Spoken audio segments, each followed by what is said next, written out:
Welcome to St Martin the Fields and welcome to Great Sacred Music. A special welcome also to those joining us online. It will not have escaped your attention that there is going to be a wonderful occasion on Saturday for Charles III's coronation. And one of Charles III's favourite composers is Hubert Parry, who is a fascinating character whose shadow is long across early 20th century and late 19th century English choral music.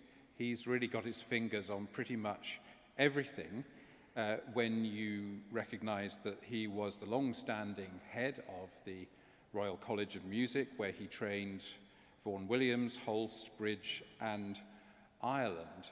But he began his life as an insurance underwriter. Nobody knew that he was going to go on and be Hubert Parry, if you see what I mean, and he had to work his way up, finding other jobs just like anybody else until he became recognised as a legend. He is best known for his tunes for Jerusalem and Dear Lord and Father of Mankind, and the coronation anthem I Was Glad, which we're going to hear a little bit later, and the ode Blessed Pair of Sirens. But one of the ways in which he was also influential was that he was president of the Music in Wartime Committee that provided opportunities for professional musicians to contribute to the war effort by giving concerts in hospitals and camps.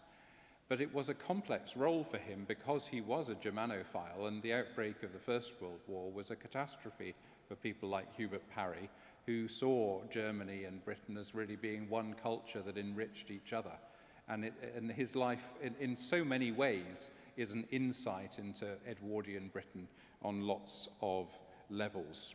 So we're going to start, as is our tradition at Great Sacred Music, by singing together, and you can find O Praise Ye the Lord on the inside of your sheets on the left. It was originally written, the music was originally written by Parry as an anthem, Hear My Words Ye People, which was written for the festival of the Salisbury Diocesan Choral Association in 1894. I don't know if you've ever participated in an occasion like this. I remember as a child being a member of a church choir, going to Wells Cathedral, which is the diocesan cathedral of the area where I lived at the time, and just going into Wells Cathedral and being part of something like 15 to 1,800 people, all of whom were members of choirs, and the sound when we all started up singing was just something beyond anything I've experienced in a church before or since. I've never forgotten it. And you can imagine that was the kind of occasion for which this piece was originally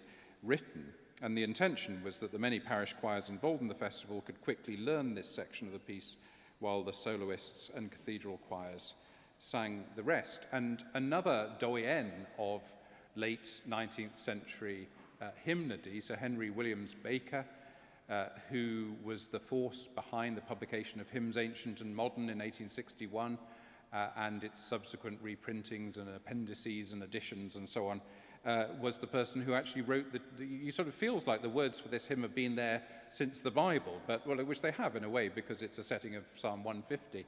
But both the music and the words actually were late 19th century productions. They just feel like they've been with us forever. They're in the bedrock of English church music. Well, we're going to almost imitate the way this was originally done in Salisbury in 1894, because we're going to remain seated. The professionals behind me are going to stand and lead us as we sing together, O Praise Ye the Lord. Praise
That's what I call a proper hymn, and we even sang the Amens.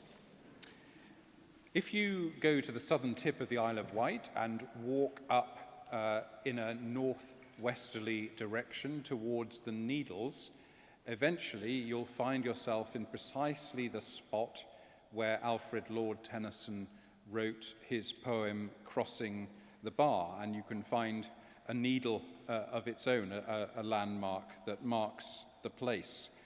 He wrote those words as he contemplated the approach of his own death, and he describes his confidence in moving from safe harbour to the unknown ocean beyond. He speaks of Christ as the pilot who has been on board all the while, but in the dark has remained unseen. God is, for Tennyson, that divine and unseen who is always guiding us. Parry set those famous words to music, and we're going to hear them now.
I want you to imagine what it was like for someone like Hubert Parry in the last 2 or 3 years of the First World War to sit at home while he heard news over and over again of his former pupils being killed in the trenches. It must have been an incredibly depressing and depleting experience. And out of that experience, he wrote his famous songs of farewell, sometimes called one of the great choral pieces in the English choral tradition. He chose a set of texts that, rather like Crossing the Bar, speak of a desire to escape the violence of a world at war and find peace in a heavenly realm. And they're made all the more poignant by the fact that his health was failing and his life was ended by the Spanish flu in 1918. And so even more poignantly, the first performance of these songs of farewell as a collected item was at his memorial service in the Chapel of Exeter College, Oxford, in February 1919. He died pretty much exactly on the date of the end of the First World War, and his memorial service was in Oxford 4 months later. So we're going to hear 3 of those songs of farewell now, each of which is fascinating in its own way. The first one, I Know My Soul Hath Power, written by Sir John Davis, who lived in the late Elizabethan and during the era of James I. He was an English poet, lawyer, and politician. He sat in the House of Commons at different times between 1597 and 1621. He became Attorney General for Ireland. And fascinatingly, he was the person, perhaps more than anybody else, who formulated many of the legal principles that went on to underpin the British Empire.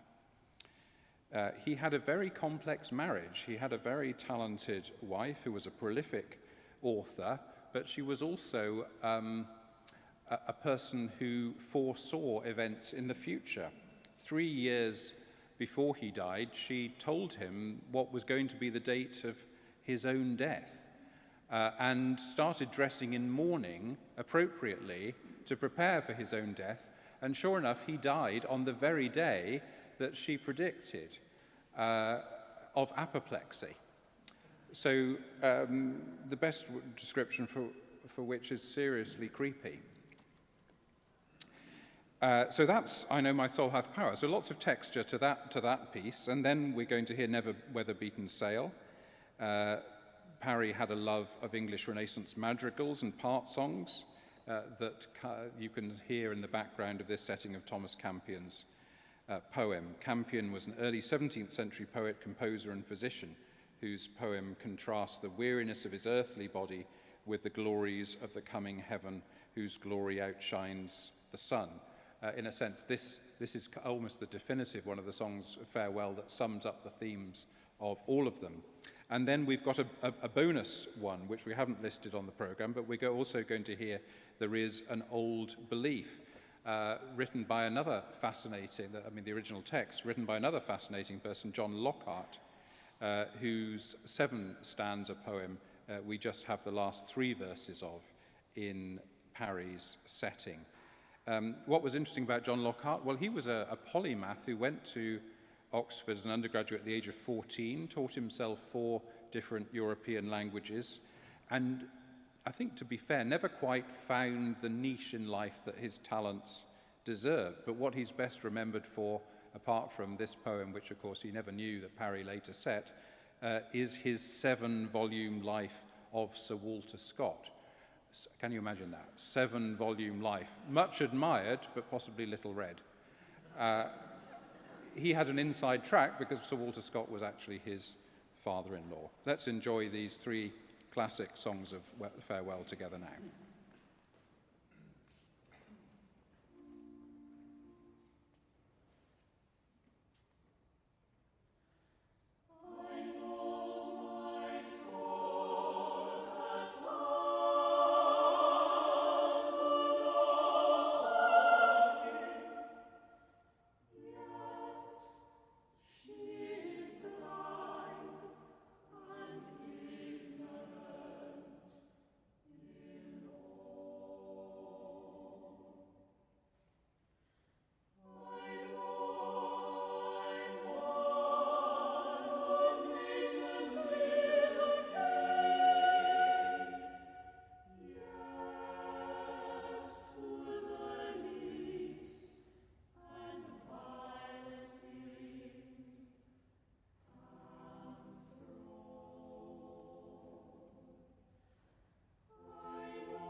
Well, it's time for us all to sing again, and we're going to sing one of the most stirring hymn tunes in the repertoire and one of the great legacies that Hubert Parry left to this country. One of the great mysteries about the Gospels is that 90% of Jesus' life is not narrated in the Gospels.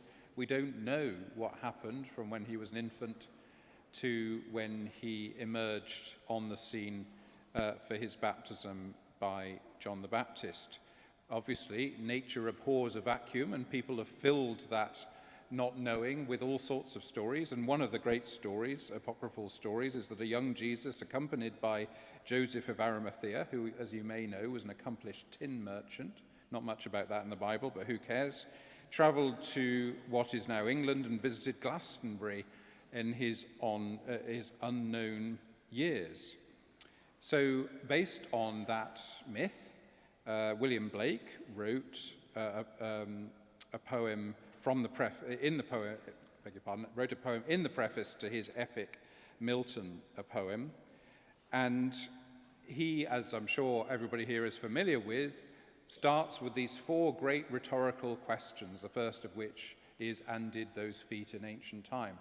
And the shape of this, what was originally a four-stanza, four-line poem, is he asks these four questions. He doesn't say this is the story of that Jesus came to this country with a tin merchant. He just asks these four rhetorical questions, and the conclusion of which are more or less, we don't know if Jerusalem came to this country, to Glastonbury, in the early part of Jesus' life. What we do know is that we can build Jerusalem today. And so that very muscular Christianity, as it's sometimes called, is rooted in this poem. It was practically unknown until Robert Bridges, who was the poet laureate in the middle of the First World War, discovered it, sent it to his friend Hubert Parry, says, pop a bit of music on this, will you? And it was Parry that turned it into a two-stanza, 8-line production that we're familiar with today. That wasn't its originally form. And of course, beyond the First World War, it became associated with the women's suffrage movement and then reached its apogee in joining JAM as the twin symbol of the Women's Institute, and it doesn't get bigger than that. We're going to remain seated, and the voices will stand lending us as we sing this in the only way it can be sung, rousingly.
Well, there's a couple of rousing hymns for you today.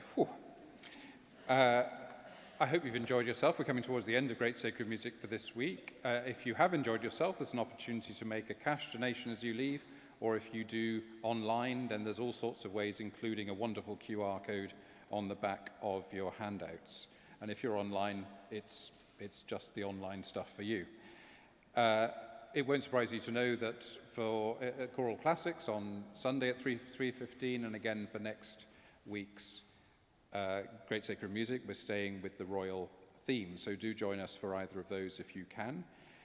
We're going to finish with I Was Glad. Where else can you finish? Psalm 122 has been sung at the entrance of every monarch at their coronation since Charles I in 1625, and there are going to be some people at the coronation who remember back to those times. The psalm is a prayer for the peace and prosperity of Jerusalem. Its use in the coronation service draws a parallel between Jerusalem and the United Kingdom, as in the hymn we've just sung together.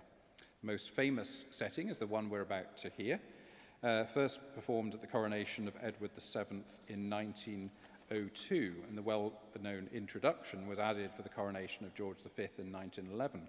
However, at the first performance of Parry's arrangement at the 1902 coronation, the director of music, Sir Frederick Bridge, misjudged the timing and had finished the anthem before the king had arrived. Having to repeat it when the right moment came, Bridge was saved by the organist, Walter Alcock, who improvised in the interim. Let's give credit to all organists that they don't usually get, and let's enjoy I Was Glad like you've never heard it before. Thanks for joining us.